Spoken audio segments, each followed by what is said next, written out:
بسم الله والحمد لله والصلاة والسلام على رسول الله. أيها الإخوة الكرام، السلام عليكم ورحمة الله وبركاته. الوقت درس 46 من دروس الفقه المالكي، الجزء الثالث من موضوع أحكام الزكاة. مثلا ذكرنا فيما سبق شروط الزكاة، ثم تحدثنا عن نصاب الزكاة بالتفصيل، ما يتعلق بزكاة الحرث وزكاة العين، زكاة النقدين، وزكاة الماشية، طبقا لحديث الموطأ، وهو الحديث رقم، بعدين جاوبون، حديث رقم 580 في الموطأ. وبعدين تحدثنا بالتفصيل أكثر في أيضا زكاة عروض التجارة، شرحناه. اليوم نكمل إن شاء الله تعالى الموضوع الجزء الثالث، وهو مصارف الزكاة. إذن الموضوع اليوم هو مصارف الزكاة. المستحقون للزكاة أنواع يقسعان الحق أذية وش الزكاة. نغ المزكي ما يزكي وما يفك الزكاة ينس. أما ياك الزكاة وزيد نشرح أوعية الزكاة، شرحناها. الأنصبة شرحناها. الآن لابد أن يأتي هذا العنوان مباشرة اللي هو مصارف الزكاة، طبقا للآية رقم 60 من سورة التوبة. أعوذ بالله من الشيطان الرجيم. إنما الصدقات للفقراء والمساكين والعاملين عليها. المهم 8 أصناف نشرحهم في هذه الآية المباركة من سورة التوبة. قبل أن نشرع في بيان مصارف الزكاة لابد من تقديم خفيف. التقديم الخفيف ينصرف إلى بيان استيعاب الزكاة للمستحقين. معنى أي عقل بشري يفكر بعمق يصل إلى هذه النتيجة، يصل إلى هذه النهاية، ولن يصل إليها كما فصلها كتاب الله العزيز، وهو كلام أحكم الحاكمين. المعنى يسيو لما يستخدم اللاغيس أذياف وقال قد نشرح الساعة إن شاء الله أن في ربي سبحانه يفذر ذاك الملان، يفذر الفقراء، يفذر المساكين، يفذر العاملين عليها، يفذر وقال قيس عن طلبة، يفذر وقال ابن السبيل، يفذر ذاك يون وقال مرة حواجا. معنى منطقيا أتفضل باللي حواجا. لذلك الشرع ثنيت سيارة يفذر ثنيد إثمانية. التعليق الثاني أن الزكاة في الحقيقة من مقاصدها حل أزمات الناس، مشكلات الناس. مع ذلك قلنا فيما ذكرنا فيما سبق أن الزكاة هي عبادة مالية اقتصادية اجتماعية عندها ونفسية، عندها بعد مالي، بعد اقتصادي، بعد نفسي، بعد اجتماعي، بعد حضاري. معنى الزكاة حل لمشكلات. الزكاة ثلث ما لا يوم يعيش طلافة أدس المزكي نسكسن طلافيس. هذه هني ما لا يون ذي المثل مسكين يموت يجد طلافة، والنبي عليه الصلاة والسلام نفس المؤمن معلقة بدينه حتى يقضى عنه.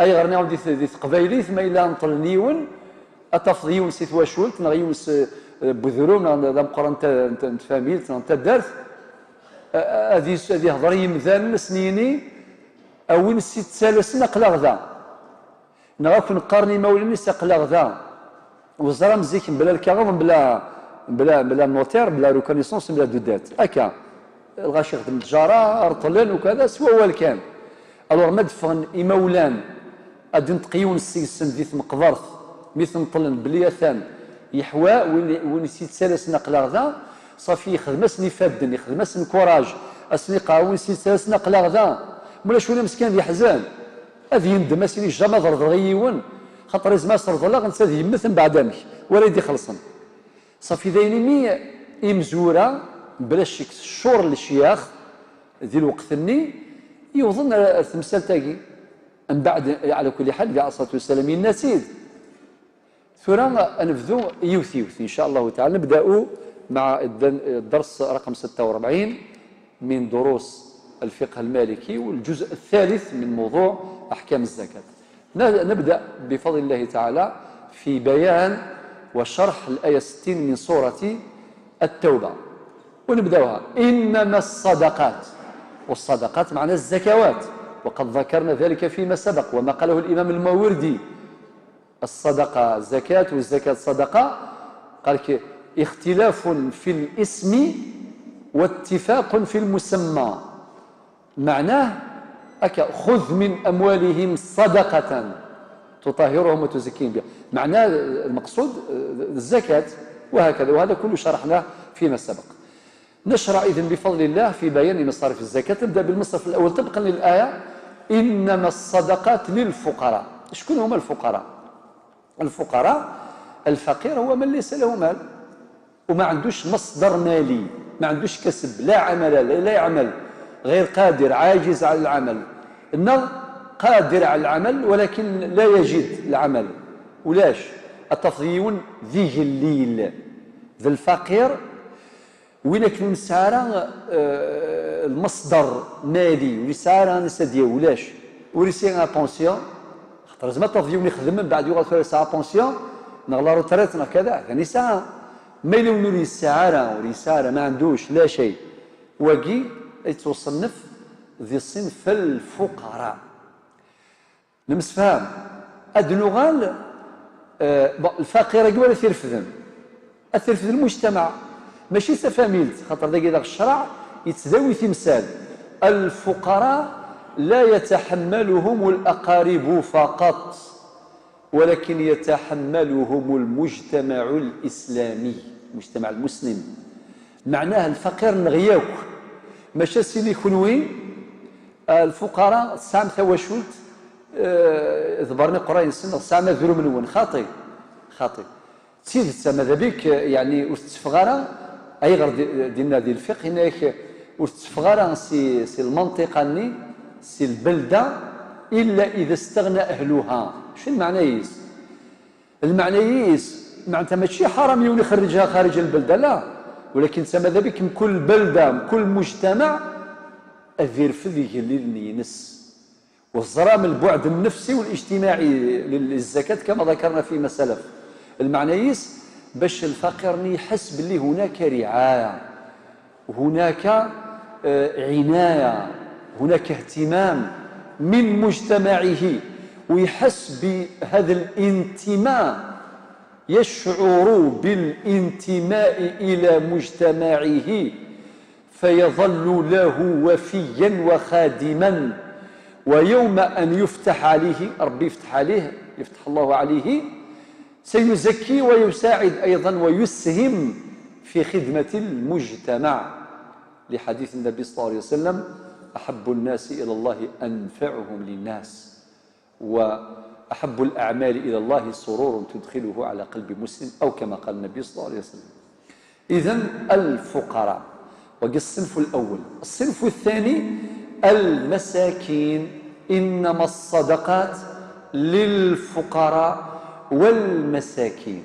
طبعا صار جدل بين أهل العلم أنوذ الفقير أنوذ المسكين آخر، ولكن الذي أرتاح إليه أن المسكين الذي يملك يعني له عمل ويملك مالا له منحة تقاعد أو ولكن لا تكفي التفضيون ذا الفقير يسعى ربي مدينة. أما السفينة كمل أما السفينة لمساكين لمن يعملون في البحر. معنى إذن فكانت لمساكين يعملون في البحر. وين جاية هذه الآية؟ في سورة الكهف. سآتي إلى الأرقام بعد حين، خاطر نرجعوا نديروا مراجعة من بعد شحال الزكاة اللي قريناه لازم نرجعوه اليوم، فقط انتظر حتى يحضر الجميع يعني بعدين يوث. يلا إذن أما السفينة فكانت لمساكين يعملون في البحر. لذلك العلماء الذين فرقوا بين المسكين والفقير وقالوا أن الفقير لا مصدر له مالي ولكن المسكين ولا عمل، أما المسكين ممكن يكون عنده عمل وعنده مصدر مالي ولكن لا يكفي. جاءوا بهذه الآية بند الآية، وفعلا هو المسكين. أتدرون عندي حجة أخرى أضيفها الآن، لا أدري إذا كان موجودة في الكتب ولا ما عارف، هي من فتوحات الربانية بيناتكم إن شاء الله في هذه المجالس المباركة. أنه تلقى واحد مسكين خدام موظف، هو المسكين.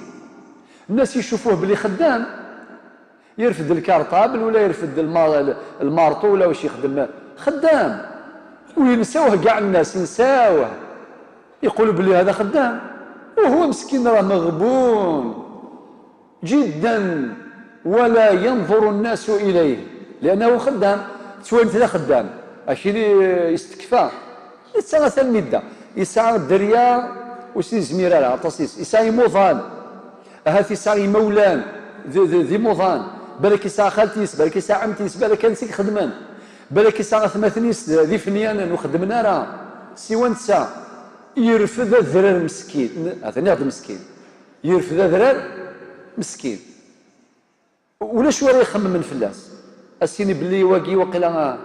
ولكن الفقير اللي نزرد الفقير عادي يك ثمغلي الغاشي غورس تسمو كنت الغاشي توالي انت أفيد مكثين أسفكين الزكاة وأسفكين الصدقات وأسفكين كذا كذا. لذلك هذه الآية أما السفينة فكانت لمساكين تعمل في البحر نستأنس بها ونستدل بها في ترجيح معنى المسكين اللي هو خدام وما لحقش روحه. من هنا نقول ممكن تلقى ناس خدامين، تلقاهم موظفين يخدموا ولكن هم من مستحقي الزكاة، هم من مستحقي الزكاة. نأكد على هذا المعنى. إزمرة دفض شراي خداما ذي خداما ولكن أور قضيع نرى أور الحيق نرى إيمان نسل يغلفيثنا مصروف ألور ميم وكذاكي من مصاريف الزكاة يجوز باش أسنتفكم العشور وأسنتفكم الزكاة.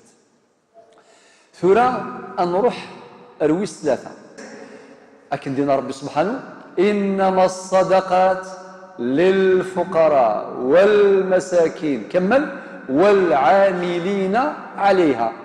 من هم العاملون عليها؟ العاملون عليها هم الجهاز الإداري. كي نقول يعني شحال قلنا نديكس أما جهة إدارة تحصيل الزكاة أو إدارة توزيع الزكاة، خاطر ممكن أدنف نجد إدارتين في جهاز واحد نسميه الجهاز الإداري اللي هم العاملون عليها. نفهم مليح بمعنى شكون اللي راهم داخل؟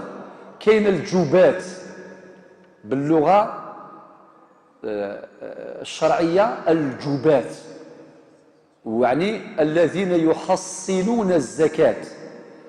بلغة العصر جهاز إداري مكلف بتحصيل الزكوات وقي يدخل في هذا الجهاز الإداري وكذا يجمع الزكاة. الأنوياض الذين يكلفون بحراسة الزكاة يقومون على حراسة الزكوات، أليس كذلك؟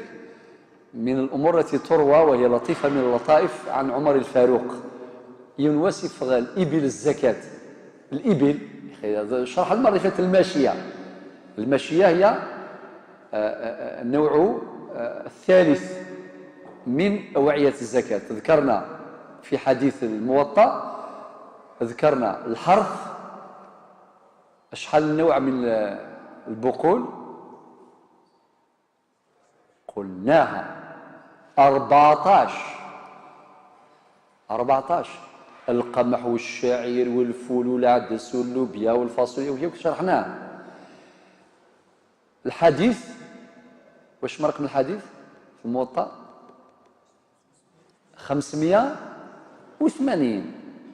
أم بعد الناس، وطبعا الحديث هذا في الموطأ بلاغ من البلاغات، ذكر في 3، ذكر الحرث والمشية وذكر العين. والعين هذا المشية ثبان، هضرنا على الإبل شحال النصاب نتاعها، وهضرنا على البقر، وهضرنا على الغنم، وجاوك هضرنا عليه الأنصبة أو النصاب. ثم نبض إلى العين، هما ذكرنا زكاة النقدين، تذكرون؟ ذكرنا زكاة الذهب وزكاة الفضة. معليش نديروا مراجعة خفيفة. واش من الحديث اللي قال ذكر نصاب الذهب ونصاب الفضة في الموطأ دائما؟ اجتهدوا برك. 404 الحديث رقم 584. واللي ذكر بالنسبة للذهب 20 دينار، بالنسبة للفضة شحال؟ 200 درهم. أم بعد كيفاش جبنا الموازين الحديثة؟ الذهب 20 دينار شحال بالميزان الحديث؟ شحال؟ 85 غرام، 85 غرام. كيف حصلنا 85 غرام؟ النبي عليه الصلاة والسلام في الحديث، حديث الموطأ 584 قال لك 20 دينار. شحال 20؟ كيفاش وصلنا لل 85 هذه؟ فكرونا برك. شحال؟ عاود كان؟ ايه في 20. واش ضربنا في 20 باش يوصل 85؟ 4.25. توجو الفلاحين هما يجاوبوا مليح. ها قسمنا هذو الفلاحين وهذو كاع اصحاب دبلومات. صافي صح، ضربنا 20 دينار في 4.25 4.25 لقينا 85 غرام ذهب بالميزان المعاصر. والفضة شحال؟ الحديث قال لك 200 درهم. 200 درهم هذا واش قال. ولكن كيفاش وشحال النصاب الفضة الآن؟ 595. الجواب صحيح. فراكم وين جاوبوني؟ كيفاش لقينا 595 غرام؟ مضروب على واش؟ ولا قسم 595 مقسوم على 200 تلقاها. جاوب واحد باش ما تخلطوهش. واحد اللي جاوب يرفع يده. الفلاحين ما يرفعوش يدهم، انتم ترفعوا يدكم. شحال؟ 2.995 نو 75.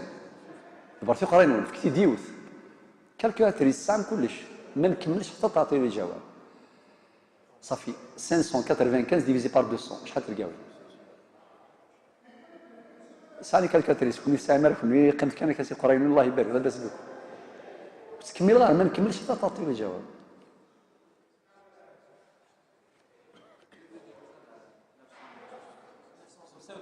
الحمد لله. صافي 2.975 مضروبة في 200 تلقى بالضبط 595. والنصاب نتاع الحرث احنا رجحنا واحد النصاب 612. يلا إذن شكون هما العاملون عليها؟ قلنا هو الجهاز الإداري. والجهاز الإداري كاين جهاز نتاع الجباية نتاع تحصيل الزكوات، وكاين جهاز نتاع التوزيع. حبيتوا بالتفصيل نبداو. أولا الجبات اللي يحصلوا الزكاة، الذين يحصلون الزكاة. 2 حراس الزكاة. قلنا فيها لطيفة من اللطائف. هنا عمر الفاروق رضي الله عنه فغيث من إبل الزكاة تفغ سي بيت المال تروح ثرول يتبع يسنتسا يتسزل من بعد يمقرثي علي بن ابي طالب إن يسن داث الحوض يا امير المؤمنين إن يسن الغمني يرول اقل التذاعف باش تدرس امكانيس تصوروا كان امير المؤمنين يذبع يبوث ذا غفل ذن تساري يزلن ذفير الابل باش تدير سامكانيس أثغين يسعى بن أبي طالب ناس يا أمير المؤمنين كلنا يكفي كذلك إنيد كان كنا يزلن الشيني ذا أمير المؤمنين كنا يزلن في دناوي ذا شو يا عمر بخطاب شو سدينا واش دير راه يكمل فريديس خاطر يحارب باش في قضاء من بعد علي بن أبي طالب ناس ينبوا اش كيف زعما شو سينا إن أتعبت الخلفاء من بعدك أولاقي سيميزانيس لقد أتعبت الخلفاء من بعدك مع الخلفاء الذين يأتون بعدك أتعبتهم خطر السلوغ النيفو ما خدمنا مشيني أكعنذن هذا عيون خطر سي با فاسيله السلوغ النيفو راه ما بخطاب مور خدمنا لا مشيني الغاشات الحسبن السنين الشغر نغايغر سيدي ضرب عمر بالخطاب ثوابا من جماعة الخير أتعبهم وفعلا هذا نتعلم لذلك الحسن البصري رضي الله عنه الله يرحمه أشو قال وربي يرضى عليه يقول أكثر من ذكركم لعمر فإنكم إن ذكرتموه ذكرتم العدل وإن ذكرتم العدل ذكرتم الحكم العدل جل جلاله هذا مثيم رب سبحانه عز وجل وكاين أيضا الكتاب الذين يكتبون سورة الإدارة ودي من الزكاة شحال يفك الزكاة لا كونتابيليتي وكذا المدينة الكتاب المحاسبون يعني أصحاب لا كونتابيليتي وقياك شمل الجهاز الإداري ثم نأتي إلى النوع الخامس اللي هو الموزعون فالموزعون هم الذين يشرفون على التوزيع اديها الفقراء ودير حساباتك وشحال الفقراء اللي كاين سيوضا سوا والزكاة تفيد التمليك إذا قد صوض سي مولان تشفى مزيكي في اللحن ما سروثن ذكوان النار ما سروثن الحق ني الفقراء تسجن ديننا ذكيغني دياوض ذكيغني ميفوكن أتجمع النعمان سنسخة من سن وذاوين لعشورني سيليلا ولذ كان والذين في أموالهم حق معلوم للسائل والمحروم إذن شوف الحرص نتاع هؤلاء على توصيل وإيصال الزكوات إلى أصحابها ومستحقيها. طيب ثم نروح إلى النقطة الرابعة اللي هما اللي جايين في الآية يعني المصرف الرابع المؤلفة قلوبهم هذو جايين بالترتيب كما راهم موجودين في الآية 60 من سورة التوبة. من هم المؤلفة قلوبهم؟ ممكن نعطي السؤال للجامعة تفضلوا شكون هم المؤلفة قلوبهم؟ من هم هؤلاء؟ هم مجموعة ماشي واحد ماشي نوع واحد تفضلوا تفضل. لا عنده مشكلة لا هو يدخل في حاجة أخرى بارك الله فيك ولكن أحسنت بارك الله فيك الذين أسلموا حديثا المسلمون حديثا من أجل تثبيته على الإسلام. شوف عمق الإسلام يسيون ذا جديد الإسلام ذا جديد صافي يجوز أستفكر الزكاة أي غير باش تقوي فيه الانتماء أولا لدينه وكذلك للمجتمع المسلم الذي يحتويه ويستقبله سين مرحبا لا سلامة ذين سلم يذنغ أستفكر الزكاة أي غير باش أتسفكر الجهد الإسلام لا تقوليس تثبت في الإسلام. نعم الذين أسلموا حديثا زيد كاين صنف آخر من المؤلفة قلوبهم اجتهدوا. نعم. نعم عم الحاج. وقي ابن السبيل سنذكره.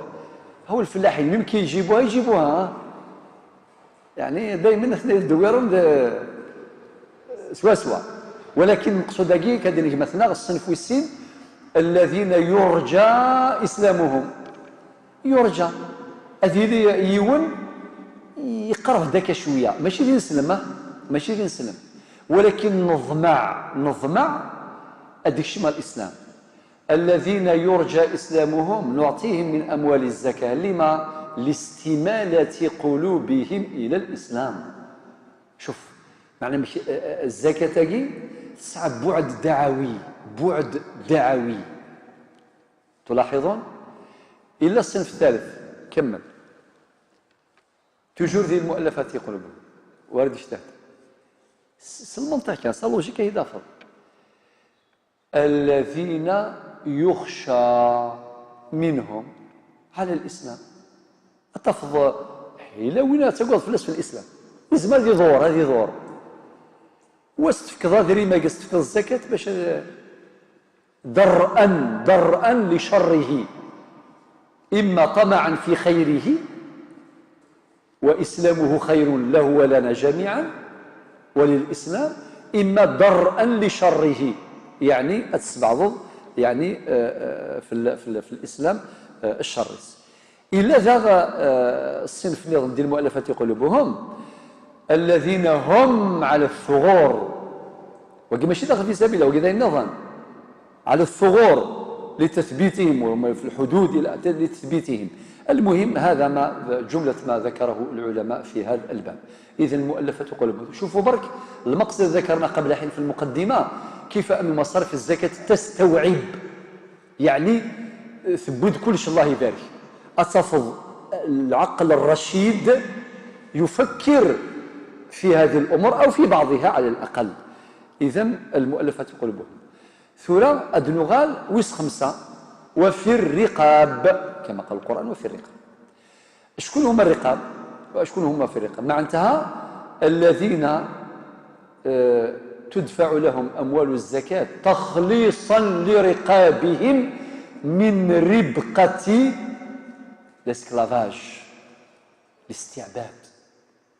خطر الإسلام عالج ظاهرة العبيد أو الاستعباد الاسكلافاج avec une méthode الله يبارك شكيت طريقة قانص طريقة تجفيف المنابع وتوسيع المخارج طريقة في عميقة جدا.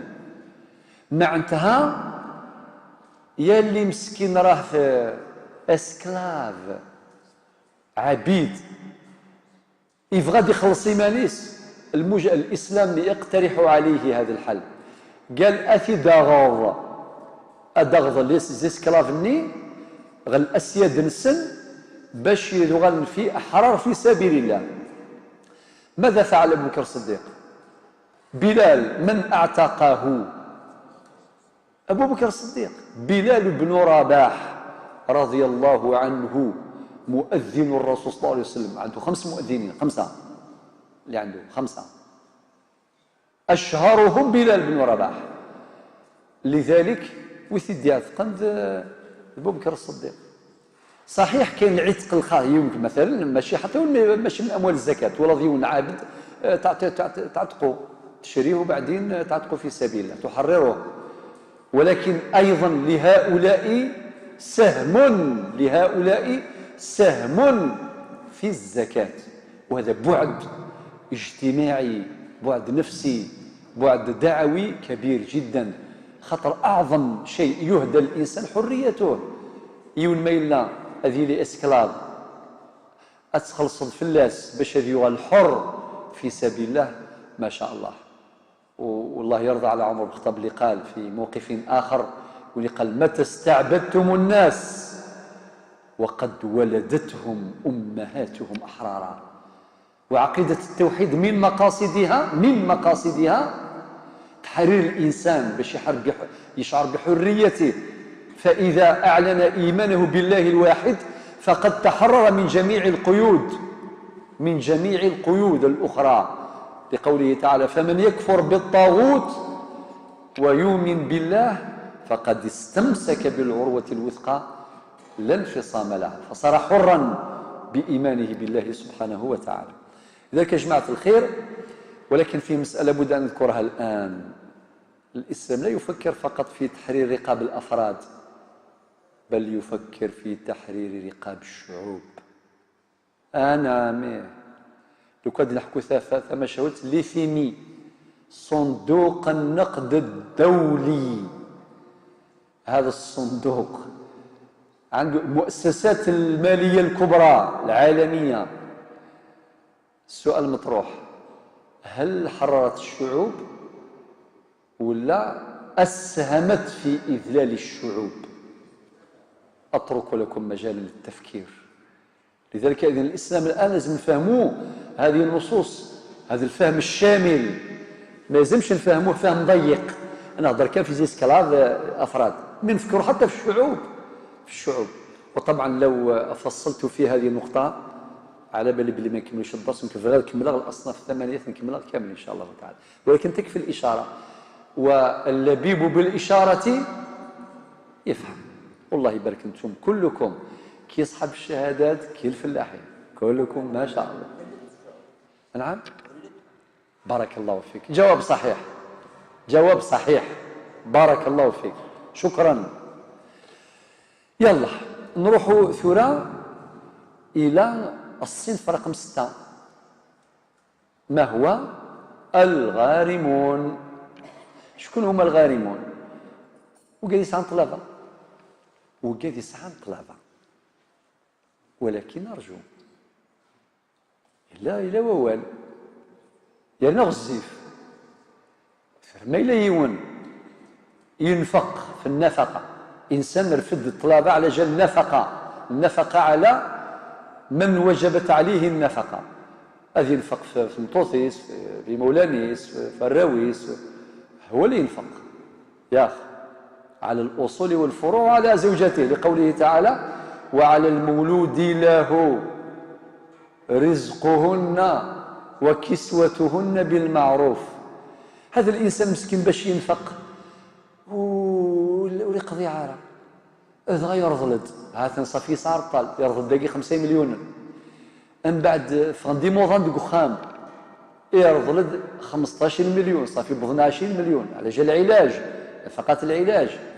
وخاصة يثمثن في هذا الزمان. هذا الزمان بكري كيجمعوا الدراهم يقول لك نحتاجوا نعاونوا واحد باش يداوي، نحتاجوا 3 ملايين 3 مليون، يعني 30,000 دينار. أو يقول لك نحتاجوا باش نعالجوا واحد يحتاج 2 ملاير. لو كنا نهضروا بالملاير لا حول ولا قوة إلا بالله، الهلاك ربي يستر. لذلك الأمة لازم تقرا كاع درس الزكاة، لازم، لأنه كاين الناس ماتوا مساكن ما حظاوش بالعلاج، ما حظاوش، ماتوا صابرين صابرين صابرين، خاصة الذين لا يسألون الناس إلحافا. ذكر ربي سبحانه فئة من الفقراء المهذبين أعطى لهم أوصاف، من هذه الأوصاف لا يسألون الناس إلحافا.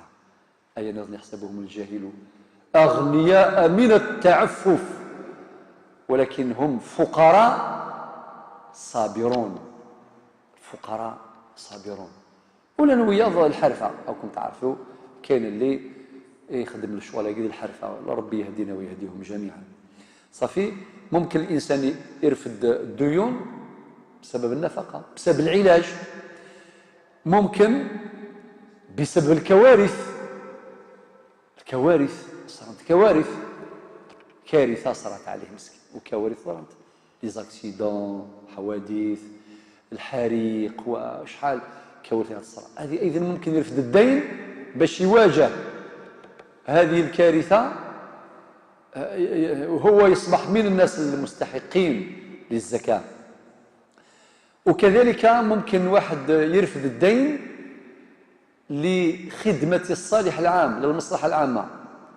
تلقى مثلا كوميتي فيلاج، مجموعة منكم تخدموا مصلحة عامة، رفدتوا الديون، وأحيانا ترفدوا على ظهوركم، لازم المجتمع الإسلامي يتحمل عليكم، خاطر فتوا الديون على جال المصلحة العامة. شوف بعد الإسلام، العمق هذا عمق كبير جدا. ماشي يقول لك يا خويا واش داك امشي اخامي سولفس يزمير الجامعة فاس امزير، لا هو من بعد شكون يخدم المصلحة العامة؟ إذا كان قالوا لنا كاع لا فامي لي فامي تاعنا قالوا لنا كاع من بعد ندير لي عرضيه ندير لنا. لذلك العلماء قال لك حتى لإصلاح ذات البين أنا عاميه اللي رفد أموال ديون إصلاحا لذات البين لتحقيق مبدأ الإصلاح في المجتمع الإسلامي، هذه الديون تتكفل بها الزكاة. إذن هذا من العمق، خاطر باش الإنسان ما الفردية ماهيش موجودة في الشريعة، كاين الغيرية. بالعكس هذه الأنا هي اللي منبوذة. أنا لا، غيري ماشي أنا غيرية. لذلك مولاش مثلني منين الخير الحبسن مع أنت يحبس الخير ديال المجتمع. ومن القواعد الشرعية العبرة بالمآلات، وقد قلت لكم سادتي ما قاله الإمام الشاطبي في كتابه الموافقات: النظر في مآلات الأفعال معتبر ومقصود شرعا. انظر قدام، نظر في المآلات في ظل قواعد، منها الاستحسان، منها سد الذرائع، منها عنده 5 قواعد ذكرها الإمام رحمه الله. إذن هذا هو ذلك النبي صلى الله عليه وسلم: ومن ترك دينا يعني أو ضياعا عيالا فإلي وعليه. أنا عامه في البداية واش قال النبي صلى الله عليه وسلم؟ هذا كيقول بلي فلان عنده مدين، الناس صلوا على أخيكم. يسقسا الناس ما يسعى طلبة، الناس يسعى الناس زلت فيه مثول معناتها النبي عليه الصلاة والسلام يريد غير يزال فلوس خاطر يسعى طلبة في مرحلة. من بعد إن نفس المؤمن معلقة بدينه حتى يقضى عنه. أنا عاميه باش نسارع إلى قضاء ديون الموتى. وأحيانا تلقى الورثة مات باباهم وباباهم عنده ديون، ما يشوفوش يخلصوا الديون تاع باباهم، يشوفوا برك التركة هما يديوها. يقول لك هو يدبر راسه مع منكر ونكر. احنا خاطينا احنا الكفر خلى مليار 2 3 10 هات دراهم الكفر وكان يوزعوه. تقولوا باباك عنده 200 مليون دين، عنده 500 مليون، يقول لك ما يهمنيش. لذلك دائما تلقى الناس الله يبارك الورثه اللي يخافوا ربي يقول لك انا نتصرف. ما حبيتوش تشاركوا، هو اصلا المفروض التركه لا تقسم الا بعد سداد الديون، لا تركه الا بعد سداد الديون وتنفيذ الوصايا. انا والديون ديون الله وديون العباده، خاطر ديون الله كالزكوات. اذا كان حال الحول ومازال ما خلص الزكاه لازم اخراج الزكاه. النذور اذا كان دار نذر من النذور، الكفارات اذا كان عنده كفارات، هذه كلها ديون الله. وديون العباد غادي بلا ما نوصيو، هما اللي يجيو يقول لك حبس ما تقسمش التركه، باباك نسلو 100 مليون حبس هات، ولا لا اش تقول له؟ تقول له نعم سمعا وطاعه يلا. واللي عنده وصيه باباك خلى له وصيه هكذا الوصيه، وربي قالها في القران: من بعد وصيه توصون بها او دين. وقد ذكرت قبل الدين للاهتمام بها لا للبدء بها، لا للاهتمام بها. خاطر صاحب الدين يأتي ويطلب دينه وراسه مرفوعة. أما مسكين المستفيد من الوصية ممكن خطوة لقدام و5 اللور. صافي الشرع قال لك حذاري، هذا يجي مسكين، هذا يجي لأن الوصية تنفذ بعد وفاة الموصي، فتتراخى آثارها لما بعد الوفاة، وهي بلا عوض بلا مقابل. إذ نهتم به كما اهتم به القرآن. حاجة كبيرة يا جماعة الخير. يا جماعة الخير أعطانا ربي الإسلام باش نعيشوا سعداء. والله غير نعيشوا في سعادة كاملة، ونقول كاملة، مي لازم نكونوا كاع شاطرين. ما واحد يطبقها و10 يطبقوها و100 ما يطبقوهاش، كارثة. ممكن داخل الأسرة الواحدة ها كما قلت الورثة الخاوة، واحد يقول لك ما نطبقش بابا اللي راه عنده ديون ما يهمنيش، تسد المس الحرف الثاء، الصورة يوثه ثوثة، الروح يساعد دا المرثى، لد تسن الورثة، كل يونك يتمني، كل واحد عينه على بعيره. هذه كارثة موجودة ولاحظناها كثيرا في القضايا التي تصلنا، وهي بالمئات، باش ما نقولش بالآلاف، بالمئات. وإن قلت بالآلاف فذلك الحق من الأسف الشديد. وبعدين هذا شو المشكلة هذه؟ وبعدين تقول تبدأ، ولكن الحمد لله في كل مرة يظهر واحد، وأحيانا امرأة طفلة بنته تقول لك المهم بابا يكون يتهنى في الآخرة، أنا نقابل، أنا نخلص الديون تاع بابا. يا بابا يا بابا، شوف الرجلة هذه، رجلة ولا مش رجلة؟ رجلة، لأن الرجولة مقام، الرجولة مقام، ماشي الرجولة معنى الذكورة، لا لا، يزمر تمطوسي تبرقاس تكيني ذنك راه يزيز ذن بابا أدخلصها في اللاس طلبة باش كان ذي يهمني ذي الآخر. أي غير يا جماعة الخير، صافية رسالة للجميع، نسأل الله العفو والعافية. طيب سيدي، إذن كملنا هذو كامل، جبنا على الغارمين. هذا الصنف السادس. الصنف السابع وفي سبيل الله. أشكون هم في سبيل الله؟ في الجهاد.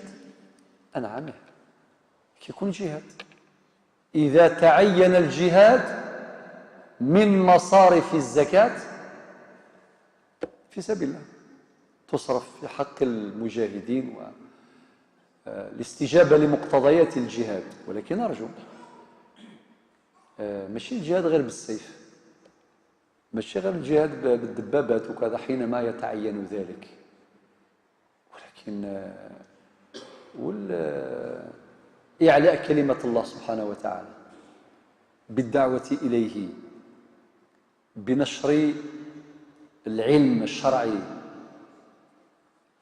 هل هذا دخل في سبيل الله؟ الجواب نعم. الجواب نعم. كل ما يعلي كلمة الله يدخل وفي سبيل الله. هذا الرأي الذي نراه صوابا دعما لمن سبق من أهل العلم. علاش نقول هكذا؟ باش ما نضيقوش الأمور، خاطر اللي ما فهمش بهذا الفهم سيعطل هذا المصرف. ذي الوقت الثورة نعم، ذي الوقت الجهاد كي كان النبي صلى الله عليه وسلم ولا الصحابة ولا الفاتحون وكذا، غزوة تبوك، غزوة العسرة اللي اسمها ساعة العسرة كما اسمها القرآن، سميت كذلك لأسباب: عسرة في المؤونة في المال، عسرة في الجو في حرارة الحرارة، عسرة في بعد المسافة، تبوك 700 كيلو تقريبا، يعني عسر من جميع الجوانب. لذلك النبي صلى الله عليه وسلم مسنقر كان يحث الصحابة على الإنفاق، يحثهم. المسنقر وين أدي فكرنا كذا فله الجنة، فله الجنة. وذينا بن عفان عثمان ذي نسينا ما ضر عثمان ما ضر ابن عفان ما يفعل بعد اليوم. الصحابة أبو بكر الصديق وعمر بن عفان وعبد الله بن الزبير، يعني الله يبارك عبد الرحمن بن عوف، يعني كل واش يفكر هي غار الجهاد وراه رايحه الجهاد. ولكن دا غنغيكين وقت الثوره الجزائريه تفضيهم دا مركنتيين في كان الزكاه وتنسل المجاهدين ثوار مسبلين، المجاهدين اللي راهم في الثغور. نعم، وذوك ثغور الاسلام من يحميها؟ لا. والغزو بين قوسين، هناك غزو ايضا ثقافي كبير، يغزون في عقر دارنا، غزو للعقول، غزو للقلوب، دمار للمبادئ والقيم، انتهاك الحرمات، ضياع المقدسات. ثقي من يحميها؟ الآن العدو ماهوش خطي يدخل بالدبابات، فرنسا تشكو بلي فرنسا ترجع للبلاد وتدخل مسيدي فرج وتدخل، ما تدخلش خلاص، مي راه يدخل بطريقه اخرى هي وغيرها. ولا لا كاين غزو ثقافي بكل في 85 معنا روح لورا شحال درك رانا 2017 شحال دور 85 شحال سنوات 32 سنه الجزائر نظمت ملتقى دوليا في مدينه بجايه تحت عنوان الغزو الثقافي والمجتمع الاسلامي المعاصر. ملتقى دولي كبير حضر كبار العلماء، وممن حاضر وحضر فضيلة الشيخ محمد الغزالي اللي صدر كتاب تحت عنوان الغزو الثقافي يمتد في فراغنا. ويومها اللي كانوا حاضرين فهموا باللي هذاك نهار وكان الغزو دي جاي، ودرك واش نقول، درك الغزو وصل الكوزينه، وصل وصل وين وصل صافي. إذن هذو الرجال، رجال الإعلام ورجال الدعوة وعلماء الشريعة واللي راهم، وهذا العمل الآن عمل كبير جدا، الوسائل هذه السمعي البصري وكذا إلى آخره، يحتاجوا إلى مصاريف ولا لا؟ يحتاجوا إلى مصاريف، يحتاجوا إلى نفقات، يحتاجوا يدير وحده هو مشروع ب2 ملاير 3 ملاير 10 ملاير يديروا، ما يستطيع. لذلك يا جماعة الخاص نفتحوا على الأقل نعرفوا هذه الهموم، ونعرفوا باللي إن شاء الله في سبيل الله يستجيب لهذه الأمور. لماذا؟ لأنها هذا الأعمال من مقاصدها إعلاء كلمة الله. سبحان بين قوسين تسمعوا كامل بشيخ المناظرين الشيخ أحمد ديدات الله يرحمه، الشيخ أحمد ديدات. شوفوا برك درك الآن في الانترنت كل شيء مكشوف، كل شيء موجود. كيف كان يناظر هذوك المسيحيين الكبار والقساوسة وكذا إلى آخره، باش نكونوا باش نديروا لا فورماسيون الواحد باش يولي ماشي كيما أحمد ديدات، يولي واحد عالميا تاع أحمد ديدات. شحال نحتاجوا مصروف له باش يولي جونغلي يلعب يهضر إنجيل متى إنجيل مرقس إنجيل يوحنا وكذا، في الأسفار سفر اللاوي سفر الخروج سفر العدد والقرآن والسنة إلى آخره، ويفهم ويناقش ويجادل ويقنع. شحال نحتاج؟ ولا نقولوا برك روح قرا شوية برك ما يقدرش، لازم له خدمة، ليس بالأمر الهين. نذكر لكم أيضا الشيخ آخر وهو مسلم عربي دكتور محمد جميل غازي الله يرحمه، قلت لكم هذه الحكاية. 12 قسيس ناظرهم، صدقوني غير المناظرة تحتاج أن تدرس. هذا الرجل بنس 12 القساوس 12 يوقف ريثم وحدس، يكون وري غرارة وري عتسفارة وكذا وصرفنا في الناس، مش راه يوضع الدرجة مثلنا. أكن ما لنكش من الإسلام كلهم دخلوا الإسلام كلهم بلا استثناء. هذاك النهار الشفيق الله يرحمه اني غاس دخلت الاسلام طزينه، خاطر 12 طزينه. على فكره الزينه هذه جايه من مصطلح دزينه، هي من آثار الحضارة الآشورية لمعلوماتكم. دزينة ولكن قارس تزينة معنى 12 وحدة 12 زيميتي المسفام تيجي تسد السنة. يلا كملنا في سبيل الله، إذا نصرة الإسلام وكذا. ربي سبحانه النبي صلى الله عليه وسلم يجاهد المشركين بأموالكم وأنفسكم وألسنتكم، حديث رواه الإمام أحمد. كيفاش جاهد هؤلاء؟ جاهدهم باش بالأموال والأنفس زيد والألسن، وهذه كلها تحتاج إلى مقتضيات. الآن الصنف الثامن والأخير طبقا للآية 60 من سورة التوبة، ابن السبيل. أشكون هو ابن السبيل؟ هو المسافر في الطاعة، طاعة تاع ربي، مش المسافر بالمعصية، لا، يروح في الطاعة طلبا للعلم، هذا ابن السبيل. ولا واحد انقطعت به السبل ولو كان غنيا في بلده، ممكن تفضي ندمر كان في مرثيس يطفي في الحال، ذا مسفريد أمسفريد يطفي في الحال يشم ثمورثنا ضمر كانت ثمورثيس ما يحواج أسلفك من أموال الزكاة وليس قرضا. ممكن يقول لك أنا مليونير، أنا عندي دراهم في بلادي.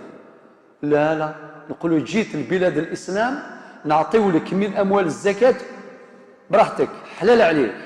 شوف برك الإسلام كيفاش يرقي أنعامه، ابن السبيل ولو كان غنيا في بلده.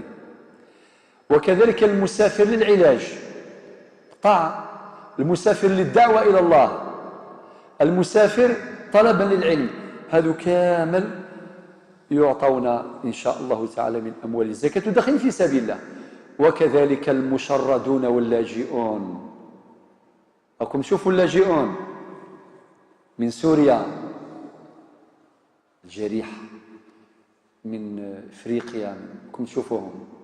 هؤلاء لو كان ترجع لهم يتمنوا يكونوا مع اسرهم في حلب ولا في دمشق ولا في مدينه من مدن سوريا.